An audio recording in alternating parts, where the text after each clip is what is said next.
ইসলামী দাওয়াতি আম্বয়ানের মধ্য দিয়ে পর্দা উঠল এবারের ৫৮তম বিশ্ব ইজতেমার। বিশ্বের দ্বিতীয় বৃহত্তম মুসলিম জমায়েতের প্রতি বছরের মতো এবারও অংশ নিয়েছেন দেশ বিদেশের ধর্মপ্রাণ মানুষ। ছোট ছোট দলে ভাগ হয়ে দিনী আলোচনা শুনছেন মুসল্লিরা। জিম্মাদারদের অধীনে খিত্তায় খিত্তায় চলছে দিনী দাওয়াতের কাজ পরিচালনার শিক্ষা।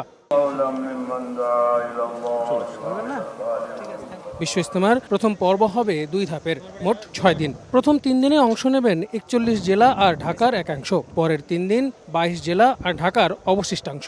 এখানে ইসলাম সম্পর্কে জানার জন্য আসছি। আমাদের বিশ্ব ইজতেমা সফল হোক, আল্লাহর কাছে আমরা এই কামনা করি। চাওয়া পাওয়ার একমাত্র এই হলো আল্লাহ পাকের নৈকট্য পাওয়া। এখানে আসা মানে আমাদের ঈমান এবং আমালকে নবায়ন করা।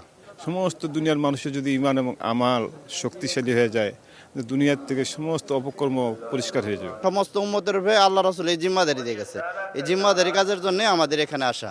ইজতেমা ময়দানের নিরাপত্তায় ওয়াচ টাওয়ার, সিসি ক্যামেরা ছাড়াও অন্যান্য বছরের মতো ড্রোনের মাধ্যমেও নজরদারি করা হচ্ছে। আল আমিন তুষার, সময় সংবাদ, ঢাকা।